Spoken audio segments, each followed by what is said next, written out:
बिहारी सौ पे भारी।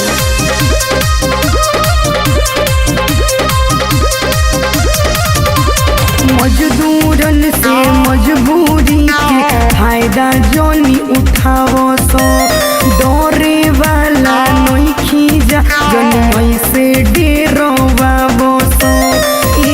अरे सुनो रे, हाँ मजदूरन से मजबूरी के फायदा जोनी उठावो सो, डरे वाला नहीं खींचा जन से डेरवावो सो।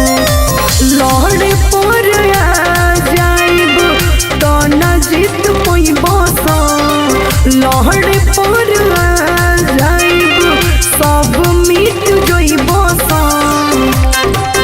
रंगदारी में बिहार से न जीत पैबो सो, रंगदारी में बिहार से न जीत पैबो सो, रंगदारी में बिहार से न जीत पैबो सो। अरे तमिलनाडु वाले, तुम लोग की इतनी औकात नहीं है ना कि तुम लोग बिहारियों को छू दो। अरे वो तो शुक्र मनाओ कि वो लोग तुम पे तरस खा रहे हैं, वरना हमारे बिहार में जितनी दम है ना और उतनी किसी में नहीं है।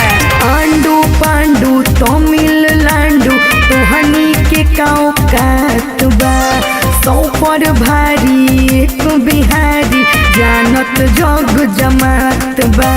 अरे सुन, हाँ आंडू पांडू तमिल लांडू तोहनी के औकात बा, सौ पर भारी एक बिहारी जानत जग जमात बा। ईट के बदला ईट से मिली छिट जइबो सो, ईट के बदला ईट से मिली छिट जइबो सो। रंगदारी में बिहार से न जीत पैबो सो, रंगदारी में बिहार से न जीत पैबो सो, रंगदारी में बिहार से न जीत पैबो सो। बेटा जी, हमारे भारत की राष्ट्रीय भाषा हिंदी है, आप लोग भारतीय नहीं हो। अरे शर्म आना चाहिए एक दूसरे को पीटते हुए। अगर एक बिहारी सनक गया ना तो घर से घींच घींच के काटेगा। तुम लोग बिहारियों की पावर नहीं जानते हो अभी तक। तो लो सुनो, हक हमारे अधिकार हटे तो देवे के पड़ी रे, मजदूरी मेहनत के जदी रखबे तो रोआ पड़ी रे।